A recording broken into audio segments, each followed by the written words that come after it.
How's it going, guys? My name is Zach with the Movie Castle, and today we're going to be taking a look at Vampiress Carmilla No. 9. This is for July 2022, and for those of you guys who don't know, Vampiress Carmilla is classically styled black and white anthology comics. If you guys are a fan of anthology horror, a lot of the stuff that you know and love is going to be here. Classic monsters, classic tropes, crazy twist endings. There's a whole lot to like here, and a whole bunch of variety in the subject matter. Vampiress Carmilla is made by the same people that made the Creeps, which is now Shudder, so if you like one, you'll probably like them both, and overall, I'm always excited to see this on the store shelves. 6 totally new anthology horror stories. Always gotta love it. But anyway, without further ado, let's take a closer look at this magazine. I'm gonna show you a bit of the stories, gonna show you a bit of the art. No major spoilers, but let's go ahead and take a closer look. So without further ado, to the close-up camera. Alright, here we are in the castle, and we're gonna take a closer look at Carmilla No. 9. And I guess first off, we should talk about this really cool cover. I love the Vampiress Carmilla logo in this orange and red. You know, just that slight tint of orange really does help tie it to the painting below. And we get this guy, and he's going to fight some pterodactyls. Really classic artwork there. And again, they do write a story to go with the artwork, which I really do love that the Creeps and Shudder and Carmilla, they always try to tie the cover into the book, which is really fun. So, A Savage World, page 46, which is going to be the very last story, we get to find out why they're fighting some pterodactyls. And also, before we jump in, apologies for the censorship.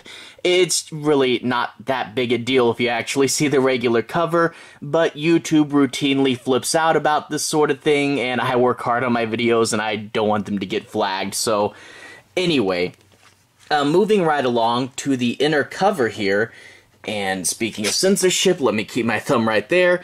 The inner cover is Carmilla's Scary Tales, and in this, she introduces a new creature each time around, and today it's the Lilin, which is Middle Eastern folklore about these female spirits that haunt men to the point where sometimes they'll sacrifice their daughters to avoid the haunting from the Lilin. And even though they can shapeshift, the one thing they can't hide is their bird-like chicken feet. So you see, you get this guy looking down at a bar, and he's like, ah! I thought that was a fun visual. But anyway, after that, we do get the table of contents, and in the table of contents, we get Carmilla's blood letters, Salem, There's a Moon Out Tonight, Made in the Shade, Enough is Enough, A Game of Crones, and A Savage World. And for each of these stories, we are going to get a little preview image to show us what they might be about. So, that's really fun there. And then after that, we're going to get the letters page, Carmilla's blood letters. And everybody is talking about the long and short of it from issue 8, I believe? No, 7. Apparently, that story really rung with a lot of people. Anyway, without further ado, I'm going to start talking about the stories in more specifics. No major spoilers. Carmilla, like Shudder, a whole bunch of fun and crazy out there twist, and I'll be avoiding the twists, so just a little bit from each story. First off, though, we have the page with Carmilla herself, and I do always gotta say this, I love the catch-up page with Carmilla.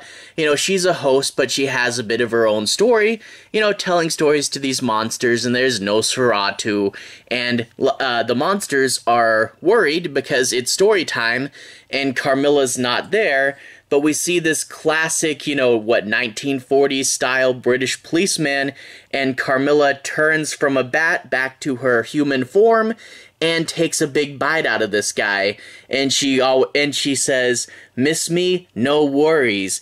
As you know by now, I prefer telling stories. after dinner. Yeah, because, you know, she's a vampire. She's gonna be, you know, eating a few guys. But anyway, after that, we get a story that takes place in old-timey Salem.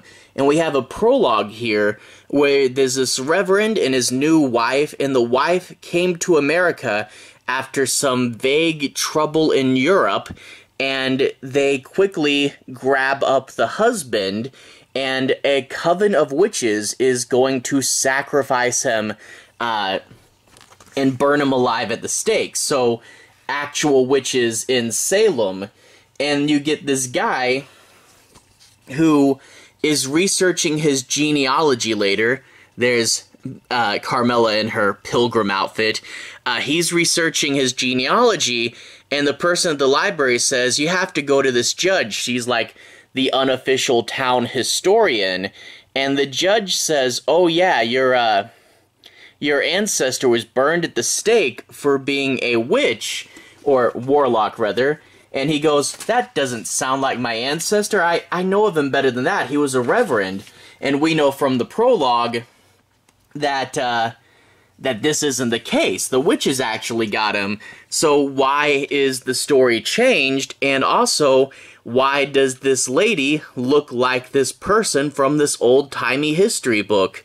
Yeah, something is afoot here in this small town, and can he uncover the secrets behind his ancestor's story?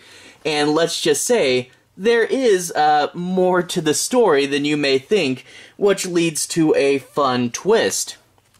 After that, we get the story, there's a moon out tonight, and this doctor is finishing up with his last patient when a man comes in and says, you're a doctor, right? You have to help me. It's almost dark. The full moon is coming out, and I think I'm going to turn into a werewolf. So he goes to see this doctor for a cure, and he explains that he was in Germany, he met a beautiful woman who turned out to be a werewolf and bit him, and he's been having terrifying dreams and hearing reports on the news the day after of people getting, you know, ripped apart in the street. So he's worried that he's turning into a werewolf, and he needs the doctor for a cure. Can't go too much farther in the story than that. The YouTube won't like the lady werewolf, let's just say. But a fun story, and again, another one with a fun twist. You know, reminded me a little bit of, you know, American Werewolf in London. You know, the American guy goes to Europe and encounters a werewolf there. After that, we get the story Made in the Shade. This guy's car broke down, and it's about to rain. So he sees this mausoleum, and he goes in there to get out of the rain, and then he's going to walk further and get more gas for his car. But he goes in, and he sees this lady is sleeping on the floor of the mausoleum. And I do like his line there. Wow, from the makeup and clothes, a goth girl, a hot goth girl. So he's really, you know, you get all the time. It's kind of a reoccurring type of character, the guy who's just way too into women, and he is going to, yeah, probably go where he shouldn't because of them. So this girl, she wakes up, but she doesn't remember. She's kind of in a fog, and she doesn't remember how she got to this mausoleum. So a bit of amnesia, and she's going to start to remember her story. Overall, a fun thing, little bit of a mystery, and it does go by pretty quick. So it feels like a shorter tale, although I think it's the same length, but a fun little mystery. How did this stranger get to the floor of the mausoleum? And also a really fun picture of Carmilla there with her sunglasses on and that dress. I love that they always give her a different dress each time around, you know, little costumes each time. And after that, we have Enough is Enough, and actually a rarity for this story. The story and art are done by the same guy, so usually it's two different people. But in this one, you get this guy and he's upset with his wife. They are fighting, and he can't take it anymore, and he kills her, and then, of course, has the moment of clarity where he's like, oh man, what have I done? I can't believe myself. So what he decides to do is, since they're living right by the water, and there's a storm coming, he decides to throw her body over the cliff, and that way, he can just go, oh, she must have fallen off the cliff last night, it's an alibi, and he should get off scot-free. However, he starts to think and goes, wow, my wife was actually an orphan, she was found in the sea, a bunch of fishermen found her, so, what is going to be going on there? Another case, classic anthology horror where you try to commit a crime, but there's going to be some supernatural twist that you have to avoid as well. And then after that, we have Game of Crones. You get this nice old-timey haunted house, and you get two people, and they're playing a not exactly Clue. They reference a few games in here, and they're always like darker and twisted versions of actual board games. So it talks about how Major Carnage did it in the family mausoleum with the chainsaw. So I did like that, fun element of it there. But you get these two old women, and they're doing nothing. They're stuck in their house all day, and all they do is play board games with each other. But you find out that these two old women used to be witches, and back in cowboy times, apparently, they would mess with the whole town and wreak havoc with their magic powers. But now they do nothing all day but sit at home and play board games with each other, and she goes and reads from her magic book and finds a spell to be young again, but it comes with a horrible, horrible price. She needs the blood of someone she loves, and there's only one person in the world that she loves. I do love they were playing a Clue-like game earlier, and now we get her with the candlestick in the parlor. I thought that was pretty cool. But again, like the last story, you commit a crime in anthology horror, you gotta watch out. There's going to be some crazy thing that comes after you next. And I think after that, I think we're moving on to the last story. That one was a pretty fun one. I did love all the board game references in there. But anyway, up next we have A Savage World. And you get these two old-timey cavemen, a man and his wife, and this strange portal opens up, and they go through it, and there's pterodactyls everywhere.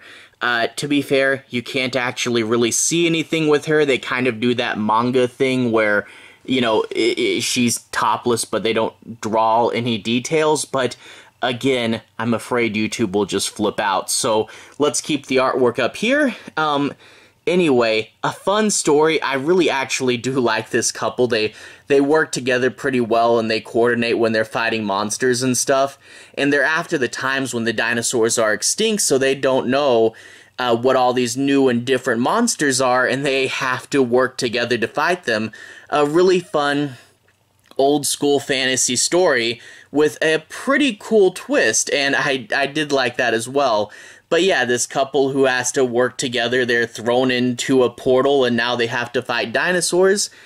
Overall, a fun fantasy story, and I do like how these two work together. But anyway, that's actually the last one. That's all 6, and there they are on the cover again. Overall, a really fun issue. You gotta go to the past, you gotta do a board game story, you gotta, an old-timey Salem witch hunt story. Lots of fun stuff in here, and again, another consistently good issue of Carmilla.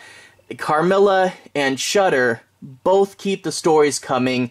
They're always constantly good, and I just really love the consistency with this magazine. So, 6 totally new stories, and very, very cool ones at that. Anyway, to everyone who's watched so far, thank you for watching. To everyone who's liked and subscribed, thank you. You really are helping the channel out. I'll leave a relevant playlist at the bottom. This should be my Creeps Carmilla and Shudder playlist. So if you guys want to see me talk about more of these magazines, I have quite a few of them I've covered, and I've actually covered every past issue of Carmilla as well. So if you want to see me talk about all the past ones, you can find those there. Anyway, have a good day. I'll see you guys again very, very soon. Relevant playlist on the bottom. Have a good day now.